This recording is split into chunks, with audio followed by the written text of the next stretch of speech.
ओम शांति। आज सुनते हाँ 28 अक्तूबर ਦੇ ਬਾਬਾ ਦੇ ਸਾਕਾਰਵਾਂ ਵਾਕਿਆ। ਬਾਬਾ ਬੋਲੇ, ਮਿੱਠੇ ਬੱਚੇ ਜੀ ਬਾਬਾ, ਤੁਸੀਂ ਇਸ ਪਾਠਸ਼ਾਲਾ ਵਿੱਚ ਆਏ ਹੋ ਸਵਰਗ ਦੇ ਲਈ ਪਾਸਪੋਰਟ ਲੈਣ। ਆਤਮ ਅਭਿਮਾਨੀ ਬਣੋ ਤੇ ਆਪਣਾ ਨਾਂ ਰਜਿਸਟਰ ਵਿੱਚ ਨੋਟ ਕਰਵਾ ਦਿਓ ਤਾਂ ਸਵਰਗ ਵਿੱਚ ਆ ਜਾਓਗੇ। ਪ੍ਰਸ਼ਨ ਹੈ, ਕਿਹੜੀ ਸਮ੍ਰਿਤੀ ਨਾ ਰਹਿਣ ਦੇ ਕਾਰਨ ਬੱਚੇ ਬਾਪ ਦਾ ਰਿਗਾਰਡ ਨਹੀਂ ਰੱਖਦੇ? ਉੱਤਰ, ਕਈ ਬੱਚਿਆਂ ਨੂੰ ਇਹ ਸਮ੍ਰਿਤੀ ਨਹੀਂ ਰਹਿੰਦੀ ਕਿ ਜਿਸ ਨੂੰ ਸਾਰੀ ਦੁਨੀਆ ਪੁਕਾਰ ਰਹੀ ਹੈ, ਯਾਦ ਕਰ ਰਹੀ ਹੈ, ਉਹੀ ਉੱਚੇ ਤੇ ਉੱਚਾ ਬਾਪ ਸਾਡੀ ਬੱਚਿਆਂ ਦੀ ਸੇਵਾ ਵਿੱਚ ਹਾਜ਼ਰ ਹੋਇਆ ਹੈ। ਇਹ ਨਿਸ਼ਚੈ ਨੰਬਰਵਾਰ ਹੈ। ਜਿੰਨਾ ਜਿਸ ਨੂੰ ਨਿਸ਼ਚੈ ਹੈ ਉਹਨਾਂ ਰਿਗਾਰਡ ਵੀ ਰੱਖਦੇ ਨੇ। ਗੀਤ ਹੈ, ਜੋ ਪਿਆ ਕੇ ਸਾਥ ਹੈ। ਓਮ ਸ਼ਾਂਤੀ। ਸਭ ਬੱਚੇ ਗਿਆਨ ਸਾਗਰ ਦੇ ਨਾਲ ਤਾਂ ਹਨ ਨਾ। ਐਨੇ ਸਭ ਬੱਚੇ ਇੱਕ ਜਗ੍ਹਾ ਤੇ ਰਹਿ ਨਹੀਂ ਸਕਦੇ। ਭਾਵੇਂ ਜੋ ਨਾਲ ਨੇ ਉਹ ਨਜ਼ਦੀਕ ਤੋਂ ਡਾਇਰੈਕਟ ਗਿਆਨ ਸੁਣਦੇ ਨੇ, ਜੋ ਦੂਰ ਨੇ ਉਹਨਾਂ ਨੂੰ ਥੋੜਾ ਦੇਰੀ ਨਾਲ ਮਿਲਦਾ ਹੈ। ਪਰ ਐਵੇਂ ਨਹੀਂ ਕਿ ਨਾਲ ਵਾਲੇ ਜ਼ਿਆਦਾ ਉੱਨਤੀ ਨੂੰ ਪਾਉਂਦੇ ਨੇ ਤੇ ਦੂਰ ਵਾਲੇ ਘੱਟ ਉੱਨਤੀ ਨੂੰ ਪਾਉਂਦੇ ਨੇ। ਨਹੀਂ, ਪ੍ਰੈਕਟੀਕਲ ਵੇਖਿਆ ਜਾਂਦਾ ਹੈ ਜੋ ਦੂਰ ਨੇ ਉਹ ਜ਼ਿਆਦਾ ਉੱਨਤੀ ਕਰਦੇ ਨੇ। ਇੰਨਾ ਜ਼ਰੂਰ ਹੈ ਕਿ ਬੇਹੱਦ ਦਾ ਬਾਪ ਇੱਥੇ ਹੈ। ਬ੍ਰਾਹਮਣ ਬੱਚੇ ਵੀ ਨੰਬਰਵਾਰ ਨੇ। ਬੱਚਿਆਂ ਨੂੰ ਦੈਵੀ ਗੁਣ ਵੀ ਧਾਰਨ ਕਰਨੇ ਨੇ। ਕਿਸੇ ਕਿਸੇ ਬੱਚੇ ਤੋਂ ਵੱਡੀ ਵੱਡੀ ਗਫਲਤ ਹੁੰਦੀ ਹੈ। ਸਮਝਦੇ ਵੀ ਨੇ ਬੇਹੱਦ ਦਾ ਬਾਪ ਜਿਸ ਨੂੰ ਸਾਰੀ ਸ੍ਰਿਸ਼ਟੀ ਯਾਦ ਕਰਦੀ ਹੈ, ਉਹ ਸਾਡੀ ਸੇਵਾ ਵਿੱਚ ਹਾਜ਼ਰ ਹੈ ਤੇ ਸਾਨੂੰ ਊਚ ਤੇ ਊਚ ਬਣਾਉਣ ਦਾ ਰਸਤਾ ਦੱਸਦੇ ਨੇ, ਬਹੁਤ ਪਿਆਰ ਨਾਲ ਸਮਝਾਉਂਦੇ ਨੇ। ਫਿਰ ਵੀ ਇੰਨਾ ਰਿਗਾਰਡ ਨਹੀਂ ਦਿੰਦੇ। ਬੰਦਹੇਲੀਆਂ ਕਿੰਨੀਆਂ ਮਾਰ ਖਾਂਦੀਆਂ ਨੇ, ਤੜਫਦੀਆਂ ਨੇ, ਫਿਰ ਵੀ ਯਾਦ ਵਿੱਚ ਰਹਿ ਚੰਗਾ ਉਠਾ ਲੈਂਦੀਆਂ ਨੇ। ਪਦਵੀ ਊਚ ਬਣ ਜਾਂਦੀ ਹੈ। ਬਾਬਾ ਸਭ ਦੇ ਲਈ ਨਹੀਂ ਕਹਿੰਦੇ ਨੇ। ਨੰਬਰਵਾਰ ਪੁਰਸ਼ਾਰਥ ਅਨੁਸਾਰ ਤਾਂ ਹਨ ਹੀ। ਬਾਪ ਬੱਚਿਆਂ ਨੂੰ ਸਾਵਧਾਨ कहते ਨੇ। ਸਭ ਤਾਂ ਇੱਕ ਜਿਹੇ ਹੋ ਨਹੀਂ ਸਕਦੇ। ਬੰਦਹੇਲੀਆਂ ਆਦਿ ਬਾਹਰ ਰਹਿ ਕੇ ਵੀ ਬਹੁਤ ਕਮਾਈ ਕਰਦੀਆਂ ਨੇ। ਇਹ ਗੀਤ ਤਾਂ ਭਗਤੀ ਮਾਰਗ ਵਾਲਿਆਂ ਨੇ ਬਣਾਏ ਹੋਏ ਹੈ, ਪਰ ਤੁਹਾਡੇ ਲਈ ਅਰਥ ਕਰਨੇ ਵਰਗਾ ਵੀ ਹੈ। ਉਹ ਕੀ ਜਾਣਨ ਪੀਆ ਕੌਣ ਹੈ, ਕਿਸ ਦਾ ਪੀਆ ਹੈ? ਆਤਮਾ ਖੁਦ ਨੂੰ ਨਹੀਂ ਜਾਣਦੀ ਤਾਂ ਬਾਪ ਨੂੰ ਕਿਵੇਂ ਜਾਣੇ? ਹੈ ਤਾਂ ਆਤਮਾ ਨਾ। ਮੈਂ ਕੀ ਹਾਂ, ਕਿੱਥੋਂ ਆਈ ਹਾਂ, ਇਹ ਕਿਸੇ ਨੂੰ ਪਤਾ ਨਹੀਂ। ਸਭ ਨੇ ਦੇਹ ਅਭਿਮਾਨੀ, ਆਤਮ ਅਭਿਮਾਨੀ ਕੋਈ ਹੈ ਨਹੀਂ। ਜੇਕਰ ਆਤਮ ਅਭਿਮਾਨੀ ਬਣਨ ਤਾਂ ਆਤਮਾ ਨੂੰ ਆਪਣੇ ਬਾਪ ਦਾ ਵੀ ਤਾਂ ਪਤਾ ਹੋਵੇ ਨਾ। ਦੇਹ ਅਭਿਮਾਨੀ ਹੋਣ ਦੇ ਕਾਰਨ ਨਾ ਆਤਮਾ ਨੂੰ ਨਾ ਪਰਮਪਿਤਾ ਪਰਮਾਤਮਾ ਨੂੰ ਜਾਣਦੇ ਨੇ। ਇੱਥੇ ਤਾਂ ਤੁਹਾਨੂੰ ਬੱਚਿਆਂ ਨੂੰ ਬਾਪ ਬੈਠ ਖੁਦ ਸਮਝਾਉਂਦੇ ਨੇ। ਇਹ ਬੇਹੱਦ ਦਾ ਵੱਡਾ ਸਕੂਲ ਹੈ। ਇੱਕ ਹੀ ਏਮ ਆਬਜੈਕਟ ਹੈ, ਸਵਰਗ ਦੀ ਬਾਦਸ਼ਾਹੀ ਪ੍ਰਾਪਤ ਕਰਨਾ। ਸਵਰਗ ਵਿੱਚ ਬਹੁਤ ਪਦਵੀਆਂ ਨੇ, ਕੋਈ ਰਾਜਾ ਰਾਣੀ, ਕੋਈ ਪਰਜਾ। ਬਾਪ ਕਹਿੰਦੇ ਨੇ, ਮੈਂ ਆਇਆ ਹਾਂ ਤੁਹਾਨੂੰ ਫਿਰ ਤੋਂ ਡਬਲ ਸਿਰਤਾਜ ਬਣਾਉਣ ਦੇ ਲਈ। ਸਾਰੇ ਤਾਂ ਡਬਲ ਸਿਰਤਾਜ ਬਣ ਨਹੀਂ ਸਕਦੇ। ਜੋ ਚੰਗੀ ਤਰ੍ਹਾਂ ਪੜ੍ਹਦੇ ਨੇ ਉਹ ਆਪਣੇ ਅੰਦਰ ਸਮਝਦੇ ਨੇ ਅਸੀਂ ਇਹ ਬਣ ਸਕਦੇ ਹਾਂ। ਸਰੈਂਡਰ ਵੀ ਨੇ, ਨਿਸ਼ਚੈ ਵੀ ਹੈ। ਸਭ ਸਮਝਦੇ ਨੇ ਇਹਨਾਂ ਤੋਂ ਕੋਈ ਅਜਿਹਾ ਛੀਛੀ ਕੰਮ ਨਹੀਂ ਹੁੰਦਾ ਹੈ। ਕਿਸੇ ਕਿਸੇ ਵਿੱਚ ਤਾਂ ਬਹੁਤ ਅਵਗੁਣ ਹੁੰਦੇ ਨੇ। ਉਹ ਥੋੜੀ ਨਾ ਸਮਝਣਗੇ ਕਿ ਅਸੀਂ ਕੋਈ ਐਨੀ ਉੱਚੀ ਪਦਵੀ ਪਾਵਾਂਗੇ, ਇਸ ਲਈ ਪੁਰਸ਼ਾਰਥ ਨਹੀਂ ਕਰ ਸਕਦੇ। ਬਾਬਾ ਨੂੰ ਪੁੱਛਣ ਕਿ ਬਾਬਾ ਮੈਂ ਇਹ ਬਣ ਸਕਦਾ ਹਾਂ ਤਾਂ ਬਾਬਾ ਝੱਟ ਦੱਸਣਗੇ। ਆਪਣੇ ਆਪ ਨੂੰ ਵੇਖੋਗੇ ਤਾਂ ਝੱਟ ਸਮਝ ਵੀ ਜਾਓਗੇ ਕਿ ਬਰੋਬਰ ਮੈਂ ਉੱਚੀ ਪਦਵੀ ਪਾ ਨਹੀਂ ਸਕਦਾ ਹਾਂ। ਲੱਛਣ ਵੀ ਤਾਂ ਚਾਹੀਦੇ ਨੇ ਨਾ। ਸਤਜੁਗ ਤ੍ਰੇਤਾ ਵਿੱਚ ਅਜਿਹੀਆਂ ਗੱਲਾਂ ਹੁੰਦੀਆਂ ਨਹੀਂ। ਉੱਥੇ ਤਾਂ ਪ੍ਰਲਬਧ ਹੈ। ਬਾਅਦ ਵਿੱਚ ਜੋ ਰਾਜੇ ਹੁੰਦੇ ਨੇ ਉਹ ਵੀ ਪ੍ਰਜਾ ਨੂੰ ਬਹੁਤ ਪਿਆਰ ਕਰਦੇ ਨੇ। ਇਹ ਤਾਂ ਮਾਤ ਪਿਤਾ ਹੈ ਨਾ। ਇਹ ਵੀ ਤੁਸੀਂ ਬੱਚੇ ਹੀ ਜਾਣਦੇ ਹੋ। ਇਹ ਤਾਂ ਬੇਹੱਦ ਦਾ ਬਾਪ ਹੈ। ਇਹ ਸਾਰੀ ਦੁਨੀਆ ਨੂੰ ਰਜਿਸਟਰ ਕਰਨ ਵਾਲੇ ਨੇ। ਤੁਸੀਂ ਵੀ ਰਜਿਸਟਰ ਕਰਦੇ ਹੋ ਨਾ, ਪਾਸਪੋਰਟ ਦੇ ਰਹੇ ਹੋ ਸਵਰਗ ਦਾ ਮਾਲਿਕ ਬਣਨ ਦੇ ਲਈ। ਇੱਥੇ ਤੁਹਾਨੂੰ ਪਾਸਪੋਰਟ ਮਿਲਦਾ ਹੈ। ਬਾਬਾ ਨੇ ਕਿਹਾ ਸਭ ਦਾ ਫੋਟੋ ਹੋਣਾ ਚਾਹੀਦਾ ਹੈ ਜੋ ਵੈਕੁੰਠ ਦੇ ਲਾਇਕ ਨੇ, ਕਿਉਂਕਿ ਤੁਸੀਂ ਮਨੁੱਖ ਤੋਂ ਦੇਵਤਾ ਬਣਦੇ ਹੋ। ਬਾਜੂ ਵਿੱਚ ਤਾਜ ਤੇ ਤਖਤ ਵਾਲਾ ਫੋਟੋ ਹੋਵੇ। ਅਸੀਂ ਇਹ ਬਣ ਰਹੇ ਹਾਂ। ਪ੍ਰਦਰਸ਼ਨੀ ਆਦਿ ਵਿੱਚ ਇਹ ਸੈਂਪਲ ਰੱਖਣਾ ਚਾਹੀਦਾ ਹੈ। ਇਹ ਹੈ ਹੀ ਰਾਜਯੋਗ। ਸਮਝੋ, ਬੈਰਿਸਟਰ ਕੋਈ ਬੰਦਾ ਹੈ ਤਾਂ ਇੱਕ ਪਾਸੇ ਆਰਡੀਨਰੀ ਡਰੈਸ ਪਾ ਕੇ ਤੇ ਦੂਜੇ ਪਾਸੇ ਬੈਰਿਸਟਰੀ ਡਰੈਸ ਪਾਵੇ, ਉਵੇਂ ਹੀ ਤੁਸੀਂ ਇੱਕ ਪਾਸੇ ਸਾਧਾਰਨ ਰੂਪ ਤੇ ਇੱਕ ਪਾਸੇ ਡਬਲ ਸਿਰਤਾਜ। ਤੁਹਾਡਾ ਇਹ ਚਿੱਤਰ ਹੈ ਨਾ, ਜਿਸ ਵਿੱਚ ਤੁਸੀਂ ਪੁੱਛਦੇ ਹੋ ਕਿ ਤੁਸੀਂ ਕੀ ਬਣਨਾ ਚਾਹੁੰਦੇ ਹੋ।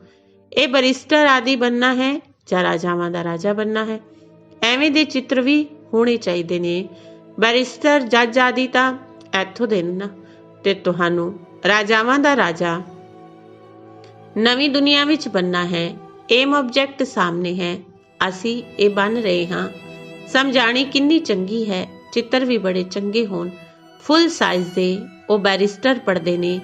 ਯੋਗ ਬੈਰਿਸਟਰ ਨਾਲ ਹੈ, ਬੈਰਿਸਟਰ ਹੀ ਬਣਦੇ ਨੇ। ਇਹਨਾਂ ਦਾ ਯੋਗ ਪਰਮਪਿਤਾ ਪਰਮਾਤਮਾ ਦੇ ਨਾਲ ਹੈ ਤਾਂ ਡਬਲ ਸਿਰਤਾਜ ਬਣਦੇ ਨੇ। ਹੁਣ ਬਾਪ ਸਮਝਾਉਂਦੇ ਨੇ ਬੱਚਿਆਂ ਨੂੰ ਐਕਟ ਵਿੱਚ ਆਉਣਾ ਚਾਹੀਦਾ ਹੈ। ਲక్ష్ਮੀ ਨਾਰਾਇਣ ਦੇ ਚਿੱਤਰ ਤੇ ਸਮਝਾਣਾ ਬੜਾ ਸਹਿਜ ਹੋਵੇਗਾ ਕਿ ਅਸੀਂ ਇਹ ਬਣ ਰਹੇ ਹਾਂ। ਤੁਹਾਡੇ ਲਈ ਜ਼ਰੂਰ ਨਵੀਂ ਦੁਨੀਆ ਚਾਹੀਦੀ ਹੈ। ਨਰਕ ਤੋਂ ਬਾਅਦ ਹੈ ਸਵਰਗ। ਹੁਣ ਇਹ ਹੈ ਪੁਰਸ਼ੋਤਮ ਸੰਗਮ ਯੁੱਗ। ਇਹ ਪੜ੍ਹਾਈ ਕਿੰਨਾ ਉੱਚਾ ਬਣਾਉਣ ਵਾਲੀ ਹੈ। ਇਸ ਵਿੱਚ ਪੈਸੇ ਆਦਿ ਦੀ ਲੋੜ ਨਹੀਂ ਹੈ। ਪੜ੍ਹਾਈ ਦਾ ਸ਼ੌਂਕ ਹੋਣਾ ਚਾਹੀਦਾ ਹੈ। ਇੱਕ ਗਰੀਬ ਆਦਮੀ ਸੀ, ਪੜ੍ਹਨ ਦੇ ਲਈ ਉਹਦੇ ਕੋਲ ਪੈਸੇ ਨਹੀਂ ਸੀ। ਫਿਰ ਪੜ੍ਹਦੇ ਪੜ੍ਹਦੇ ਮਿਹਨਤ ਕਰਕੇ ਇੰਨਾ ਸਾਹੂਕਾਰ ਹੋ ਗਿਆ ਜੋ ਕੁਈਨ ਵਿਕਟੋਰੀਆ ਦਾ ਮਿਨਿਸਟਰ ਬਣ ਗਿਆ। ਤੁਸੀਂ ਵੀ ਹੁਣ ਕਿੰਨੇ ਗਰੀਬ ਹੋ। ਬਾਪ ਕਿੰਨਾ ਉੱਚਾ ਪੜ੍ਹਾਉਂਦੇ ਨੇ। ਇਸ ਵਿੱਚ ਸਿਰਫ ਬੁੱਧੀ ਨਾਲ ਹੀ ਬਾਪ ਨੂੰ ਯਾਦ ਕਰਨਾ ਹੈ। ਬੱਤੀ ਆਦਿ ਜਗਾਉਣ ਦੀ ਵੀ ਲੋੜ ਨਹੀਂ। ਕਿਤੇ ਵੀ ਬੈਠੋ ਪਰ ਬਾਪ ਨੂੰ ਯਾਦ ਕਰੋ। ਪਰ ਮਾਇਆ ਅਜਿਹੀ ਹੈ ਜੋ ਬਾਪ ਦੀ ਯਾਦ ਹੀ ਭੁਲਾ ਦਿੰਦੀ ਹੈ। ਯਾਦ ਵਿੱਚ ਹੀ ਵਿਘਨ ਪੈਂਦੇ ਨੇ। ਇਹੀ ਤਾਂ ਯੁੱਧ ਹੈ ਨਾ। ਆਤਮਾ ਪਵਿੱਤਰ ਬਣਦੀ ਹੈ ਬਾਪ ਨੂੰ ਯਾਦ ਕਰਨ ਨਾਲ। ਪੜ੍ਹਾਈ ਵਿੱਚ ਮਾਇਆ ਕੁਝ ਨਹੀਂ ਕਰਦੀ। ਪੜ੍ਹਾਈ ਤੇ ਯਾਦ ਦਾ ਨਸ਼ਾ ਉੱਚ ਹੈ। ਇਸ ਲਈ ਪ੍ਰਾਚੀਨ ਯੋਗ ਗਾਇਆ ਜਾਂਦਾ ਹੈ। ਯੋਗ ਤੇ ਗਿਆਨ ਕਿਹਾ ਜਾਂਦਾ ਹੈ ਨਾ। ਯੋਗ ਦੇ ਲਈ ਗਿਆਨ ਮਿਲਦਾ ਹੈ। ਐਵੇਂ ਐਵੇਂ ਯਾਦ ਕਰੋ। ਹੋਰ ਫਿਰ ਸ੍ਰਿਸ਼ਟੀ ਚੱਕਰ ਦਾ ਵੀ ਗਿਆਨ ਹੈ। ਰਚਤਾ ਤੇ ਰਚਨਾ ਦੇ ਆਦਮਦ ਅੰਤ ਨੂੰ ਹੋਰ ਕੋਈ ਨਹੀਂ ਜਾਣਦੇ। ਭਾਰਤ ਦਾ ਪ੍ਰਾਚੀਨ ਯੋਗ ਸਿਖਾਉਂਦੇ ਨੇ। ਪ੍ਰਾਚੀਨਤਾ ਕਿਹਾ ਜਾਂਦਾ ਹੈ ਨਵੀਂ ਦੁਨੀਆ ਨੂੰ। ਉਹਨਾਂ ਨੂੰ ਫਿਰ ਲੱਖਾਂ ਵਰੇ ਦੇ ਦਿੱਤੇ। ਕਲਪ ਦੀ ਉਮਰ ਵੀ ਕਈ ਪ੍ਰਕਾਰ ਦੀ ਦੱਸਦੇ ਨੇ। ਕੋਈ ਕੀ ਕਹਿੰਦੇ, ਕੋਈ ਕੀ ਕਹਿੰਦੇ। ਇੱਥੇ ਤੁਹਾਨੂੰ ਇੱਕ ਬਾਪ ਨੂੰ ਹੀ ਜੋ ਤੁਹਾਨੂੰ ਪੜ੍ਹਾ ਰਿਹਾ ਹੈ ਉਸ ਨੂੰ ਯਾਦ ਕਰਨਾ ਹੈ। ਤੁਸੀਂ ਬਾਹਰ ਵੀ ਜਾਓਗੇ ਤੁਹਾਨੂੰ ਚਿੱਤਰ ਮਿਲਣਗੇ। ਇਹ ਤਾਂ ਵਪਾਰੀ ਹੈ ਨਾ। ਬਾਬਾ ਕਹਿੰਦੇ ਕੱਪੜੇ ਉੱਪਰ ਵੀ ਛਪਾ ਸਕਦੇ ਹੋ। ਜੇਕਰ ਕਿਸੇ ਦੇ ਕੋਲ ਵੱਡੀ ਸਕਰੀਨ ਵਾਲੀ ਪ੍ਰੈਸ ਨਾ ਹੋਵੇ ਤਾਂ ਅੱਧਾ ਅੱਧਾ ਕਰ ਦਿਓ।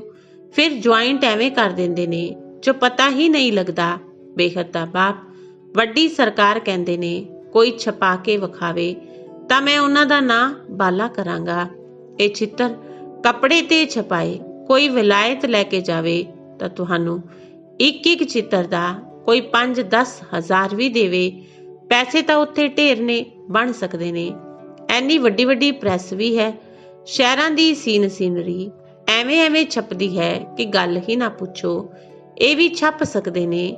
ਇਹ ਤਾਂ ਬੜੀ ਫਸਟ ਕਲਾਸ ਚੀਜ਼ ਹੈ। ਕਹਿਣਗੇ ਸੱਚਾ ਗਿਆਨ ਤਾਂ ਇਹਨਾਂ ਵਿੱਚ ਹੈ, ਹੋਰ ਕਿਸੇ ਦੇ ਕੋਲ ਤਾਂ ਹੈ ਨਹੀਂ। ਕਿਸੇ ਨੂੰ ਪਤਾ ਵੀ ਨਹੀਂ ਕੀ ਸਮਝਾਉਣਾ ਹੈ। ਫਿਰ ਸਮਝਾਉਣ ਵਾਲਾ ਵੀ ਇੰਗਲਿਸ਼ ਵਿੱਚ ਹੋਸ਼ਿਆਰ ਚਾਹੀਦਾ ਹੈ। ਇੰਗਲਿਸ਼ ਤਾਂ ਸਭ ਜਾਣਦੇ ਨੇ ਨਾ। ਉਹਨਾਂ ਨੂੰ ਵੀ ਸੰਦੇਸ਼ ਤਾਂ ਦੇਣਾ ਹੈ ਨਾ। ਉਹੀ ਵਿਨਾਸ਼ ਅਰਥਾਤ ਨਿਮਿਤ ਬਣੇ ਹੋਏ ਨੇ ਡਰਾਮਾ ਅਨੁਸਾਰ। ਬਾਬਾ ਨੇ ਦੱਸਿਆ ਉਹਨਾਂ ਦੇ ਕੋਲ ਬਾਮਸਾਦੀ ਐਵੇਂ ਬੰਦੇ ਨੇ ਜੋ ਦੋਵੇਂ ਜੇਕਰ ਆਪਸ ਵਿੱਚ ਮਿਲ ਜਾਣ ਤਾਂ ਸਾਰੇ ਵਿਸ਼ਵ ਦੇ ਮਾਲਿਕ ਬਣ ਸਕਦੇ ਨੇ। ਪਰ ਇਹ ਡਰਾਮਾ ਹੀ ਅਜਿਹਾ ਬਣਿਆ ਹੋਇਆ ਹੈ ਜੋ ਤੁਸੀਂ ਯੋਗ ਬਲ ਨਾਲ ਹੀ ਵਿਸ਼ਵ ਦੀ ਬਾਦਸ਼ਾਹੀ ਲੈਂਦੇ ਹੋ। ਹਥਿਆਰ ਆਦਿ ਨਾਲ ਵਿਸ਼ਵ ਦੇ ਮਾਲਿਕ ਨਹੀਂ ਬਣ ਸਕਦੇ। ਉਹ ਹੈ ਸਾਇੰਸ, ਤੁਹਾਡੀ ਹੈ ਸਾਇਲੈਂਸ। ਸਿਰਫ ਬਾਪ ਨੂੰ ਤੇ ਚੱਕਰ ਨੂੰ ਯਾਦ ਕਰੋ। ਆਪ ਸਮਾਨ ਬਣਾਓ। ਤੁਸੀਂ ਬੱਚੇ ਯੋਗ ਬਲ ਨਾਲ ਵਿਸ਼ਵ ਦੀ ਬਾਦਸ਼ਾਹੀ ਲੈ ਰਹੇ ਹੋ। ਉਹ ਆਪਸ ਵਿੱਚ ਲੜਨਗੇ ਵੀ ਜ਼ਰੂਰ। ਮੱਖਣ ਵਿਚਾਲੋ ਤੁਹਾਨੂੰ ਮਿਲਣਾ ਹੈ। ਕ੍ਰਿਸ਼ਨ ਦੇ ਮੂੰਹ ਵਿੱਚ ਮੱਖਣ ਦਾ ਗੋਲਾ ਵਿਖਾਉਂਦੇ ਨੇ ਨਾ। ਕਹਾਵਤ ਹੈ ਦੋ ਆਪਸ ਵਿੱਚ ਲੜੇ ਵਿੱਚੋਂ ਮੱਖਣ ਤੀਜਾ ਖਾ ਗਿਆ। ਹੈ ਐਵੇਂ ਹੀ ਸਾਰੇ ਵਿਸ਼ਵ ਦੀ ਰਜਾਈ ਦਾ ਮੱਖਣ ਤੁਹਾਨੂੰ ਹੀ ਮਿਲਦਾ ਹੈ ਤਾਂ ਤੁਹਾਨੂੰ ਕਿੰਨੀ ਖੁਸ਼ੀ ਹੋਣੀ ਚਾਹੀਦੀ ਹੈ। ਵਾਹ ਬਾਬਾ, ਤੁਹਾਡੀ ਤਾਂ ਕਮਾਲ ਹੈ। ਨੌਲੇਜ ਤਾਂ ਤੁਹਾਡੀ ਹੀ ਹੈ, ਬੜੀ ਚੰਗੀ ਸਮਝਾਉਣੀ ਹੈ। ਆਦਿ ਸਨਾਤਨ ਦੇਵੀ ਦੇਵਤਾ ਧਰਮ ਵਾਲਿਆਂ ਨੇ ਵਿਸ਼ਵ ਦੀ ਬਾਦਸ਼ਾਹੀ ਕਿਵੇਂ ਪ੍ਰਾਪਤ ਕੀਤੀ, ਇਹ ਕਿਸੇ ਨੂੰ ਖਿਆਲ ਵਿੱਚ ਵੀ ਨਹੀਂ ਹੋਵੇਗਾ। ਉਸ ਸਮੇਂ ਹੋਰ ਕੋਈ ਖੰਡ ਹੁੰਦਾ ਨਹੀਂ। ਬਾਪ ਕਹਿੰਦੇ ਨੇ, ਮੈਂ ਵਿਸ਼ਵ ਦਾ ਮਾਲਿਕ ਨਹੀਂ ਬਣਦਾ, ਤੁਹਾਨੂੰ ਬਣਾਉਂਦਾ ਹਾਂ। ਤੁਸੀਂ ਇਸ ਪੜ੍ਹਾਈ ਤੋਂ ਵਿਸ਼ਵ ਦੇ ਮਾਲਿਕ ਬਣਦੇ ਹੋ। ਮੈਂ ਪਰਮਾਤਮਾ ਹਾਂ ਤਾਂ ਆ ਸ਼ਰੀਰੀ, ਤੁਹਾਨੂੰ ਸਭ ਨੂੰ ਸਰੀਰ ਹੈ, ਦੇਹਧਾਰੀ ਹੋ। ਬ੍ਰਹਮਾ ਵਿਸ਼ਨੂੰ ਸ਼ੰਕਰ ਨੂੰ ਵੀ ਸੂਖਮ ਸਰੀਰ ਹੈ। ਜਿਵੇਂ ਤੁਸੀਂ ਆਤਮਾ ਹੋ ਉਵੇਂ ਮੈਂ ਵੀ ਪਰਮਾਤਮਾ ਹਾਂ। ਮੇਰਾ ਜਨਮ ਦਿਵਯ ਅਲੌਕਿਕ ਹੈ। ਹੋਰ ਕੋਈ ਵੀ ਐਵੇਂ ਜਨਮ ਨਹੀਂ ਲੈਂਦੇ, ਇਹ ਤਾਂ ਮੁਕਰਰ ਹੈ। ਇਹ ਸਭ ਡਰਾਮਾ ਵਿੱਚ ਨੂੰਦ ਹੈ। ਹੁਣ ਕੋਈ ਮਰ ਜਾਂਦੇ ਨੇ, ਇਹ ਵੀ ਡਰਾਮਾ ਵਿੱਚ ਨੂੰਦ ਹੈ। ਡਰਾਮਾ ਦੀ ਸਮਝਾਣੀ ਕਿੰਨੀ ਮਿਲਦੀ ਹੈ, ਪਰ ਸਮਝਣਗੇ ਨੰਬਰਵਾਰ। ਕੋਈ ਤਾਂ ਡਲ ਬੁੱਧੀ ਹੁੰਦੇ ਨੇ। 3 ਗ੍ਰੇਡਸ ਹੁੰਦੀ ਹੈ ਨਾ, ਪਿਛਾੜੀ ਦੀ ਗ੍ਰੇਡ ਵਾਲੇ ਨੂੰ ਡਲ ਬੁੱਧੀ ਕਿਹਾ ਜਾਂਦਾ ਹੈ। ਆਪ ਵੀ ਸਮਝਦੇ ਨੇ ਇਹ ਫਸਟ ਗ੍ਰੇਡ ਵਿੱਚ ਹੈ, ਇਹ ਸੈਕਿੰਡ ਵਿੱਚ ਹੈ। ਪ੍ਰਜਾ ਵਿੱਚ ਵੀ ਐਵੇਂ ਹੀ ਹੈ। ਪੜ੍ਹਾਈ ਤਾਂ ਇੱਕ ਹੀ ਹੈ। ਬੱਚੇ ਜਾਣਦੇ ਨੇ ਇਹ ਪੜ੍ਹ ਕੇ ਹਮਸੋ ਡਬਲ ਸਿਰਤਾਜ ਬਣਾਂਗੇ। ਅਸੀਂ ਡਬਲ ਸਿਰਤਾਜ ਸੀ, ਫਿਰ ਸਿੰਗਲ ਤਾਜ ਵਾਲੇ, ਫਿਰ 9 ਤਾਜ ਬਣੇ। ਜਿਵੇਂ ਦਾ ਕਰਮ ਉਵੇਂ ਦਾ ਫਲ ਕਿਹਾ ਜਾਂਦਾ ਹੈ। ਸਤਿਯੁਗ ਵਿੱਚ ਐਵੇਂ ਨਹੀਂ ਕਹਾਂਗੇ। ਇੱਥੇ ਚੰਗੇ ਕਰਮ ਕਰਾਂਗੇ ਤਾਂ ਇੱਕ ਜਨਮ ਦੇ ਲਈ ਚੰਗਾ ਫਲ ਮਿਲੇਗਾ।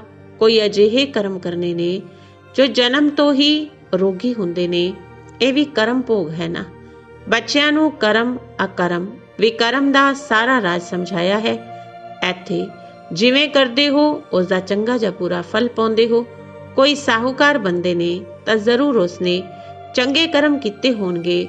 ਹੁਣ ਤੁਸੀਂ ਜਨਮ ਜਨਮਾਂਤਰ ਦੀ ਪ੍ਰਲਬਧ ਬਣਾਉਂਦੇ ਹੋ। ਗਰੀਬ ਸਾਹੂਕਾਰ ਦਾ ਫਰਕ ਤਾਂ ਉੱਥੇ ਵੀ ਰਹਿੰਦਾ ਹੈ ਨਾ। ਹੁਣ ਦੇ ਪੁਰਸ਼ਾਰਥ ਅਨੁਸਾਰ ਉਹ ਪ੍ਰਲਬਧ ਹੈ ਅਵਿਨਾਸ਼ੀ 21 ਜਨਮਾਂ ਦੇ ਲਈ। ਇੱਥੇ ਮਿਲਦਾ ਹੈ ਅਲੱਗ ਕਾਲ ਦੇ ਲਈ। ਕਰਮ ਤਾਂ ਚੱਲਦਾ ਹੀ ਹੈ ਨਾ। ਇਹ ਕਰਮ ਖੇਤਰ ਹੈ। ਸਤਿਯੁਗ ਹੈ ਸਵਰਗ ਦਾ ਕਰਮ ਖੇਤਰ। ਉੱਥੇ ਵਿਕਰਮ ਹੁੰਦਾ ਨਹੀਂ। ਇਹ ਸਭ ਗੱਲਾਂ ਬੁੱਧੀ ਵਿੱਚ ਧਾਰਨ ਕਰਨੀਆਂ ਨੇ। ਕੋਈ ਵਿਰਲੇ ਨੇ ਜੋ ਸदैव ਪੁਆਇੰਟ ਲਿਖਦੇ ਰਹਿੰਦੇ ਨੇ। ਚਾਰਟ ਵੀ ਲਿਖਦੇ ਲਿਖਦੇ ਫਿਰ ਥੱਕ ਜਾਂਦੇ ਨੇ। ਤੁਸੀਂ ਬੱਚਿਆਂ ਨੂੰ ਪੁਆਇੰਟ ਲਿਖਣੀ ਚਾਹੀਦੀ ਹੈ। ਬਹੁਤ ਮਹੀਨ ਪੁਆਇੰਟਸ ਨੇ ਜੋ ਸਭ ਤੁਸੀਂ ਯਾਦ ਨਹੀਂ ਕਰ ਸਕੋਗੇ। ਖਿਸਕ ਜਾਣਗੀਆਂ। ਫਿਰ ਪਛਤਾਓਗੇ ਕਿ ਅਸੀਂ ਤਾਂ ਇਹ ਪੁਆਇੰਟ ਭੁੱਲ ਹੀ ਗਏ।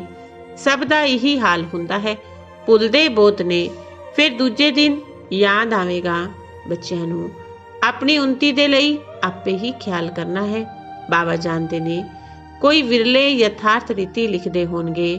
ਬਾਬਾ ਵਪਾਰੀ ਵੀ ਹੈ ਨਾ। ਉਹ ਨੇ ਵਿਨਾਸ਼ੀ ਰਤਨਾਂ ਦੇ ਵਪਾਰੀ। ਇਹ ਹੈ ਗਿਆਨ ਰਤਨਾਂ ਦਾ ਵਪਾਰੀ। ਯੋਗ ਵਿੱਚ ਬਹੁਤ ਬੱਚੇ ਫੇਲ ਹੁੰਦੇ ਨੇ।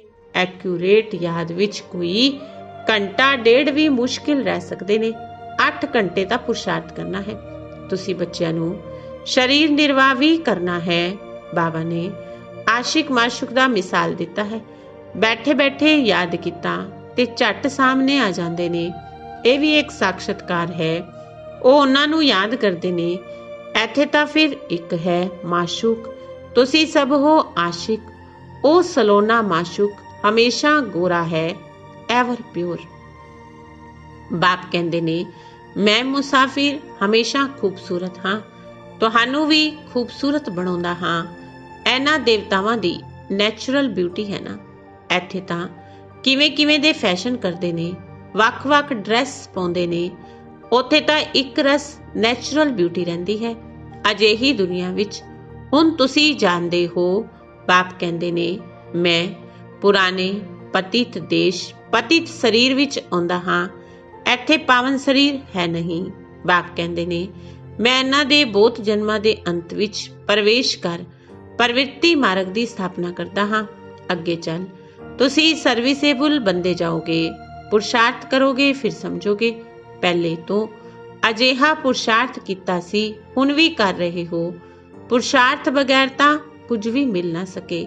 ਤੁਸੀਂ ਜਾਣਦੇ ਹੋ, ਅਸੀਂ ਨਰ ਤੋਂ ਨਾਰਾਇਣ ਬਣਨ ਦਾ ਪੁਰਸ਼ਾਰਥ ਕਰ ਰਹੇ ਹਾਂ। ਨਵੀਂ ਦੁਨੀਆ ਦੀ ਰਾਜਧਾਨੀ ਸੀ, ਹੁਣ ਨਹੀਂ ਹੈ, ਫਿਰ ਹੋਵੇਗੀ। ਆਇਰਨ ਏਜ ਤੋਂ ਬਾਅਦ ਗੋਲਡਨ ਏਜ ਜ਼ਰੂਰ ਹੋਵੇਗੀ। ਰਾਜਧਾਨੀ ਸਥਾਪਨ ਹੋਣੀ ਹੀ ਹੈ। ਕਲਪ ਪਹਿਲੇ ਮੁਆਫਿਕ। ਚੰਗਾ। ਮਿੱਠੇ ਮਿੱਠੇ ਸਿੱਕਿਲ ਦੇ ਬੱਚਿਆਂ ਪ੍ਰਤੀ ਮਾਤਾ ਪਿਤਾ ਬਾਪ ਦਾਦਾ ਦਾ ਯਾਦ ਪਿਆਰ ਤੇ ਗੁੱਡ ਮਾਰਨਿੰਗ। ਰੂਹਾਨੀ ਬਾਪ ਦੀ ਰੂਹਾਨੀ ਬੱਚਿਆਂ ਨੂੰ ਨਮਸਤੇ। ਰੂਹਾਨੀ ਬੱਚਿਆਂ ਦੀ ਰੂਹਾਨੀ ਬਾਪ ਦਾਦਾ ਨੂੰ ਨਮਸਤੇ ਨਮਸਤੇ ਨਮਸਤੇ ਜੀ। ਧਾਰਨਾ ਦੇ ਲਈ ਮੁੱਖ ਸਾਰ ਹੈ।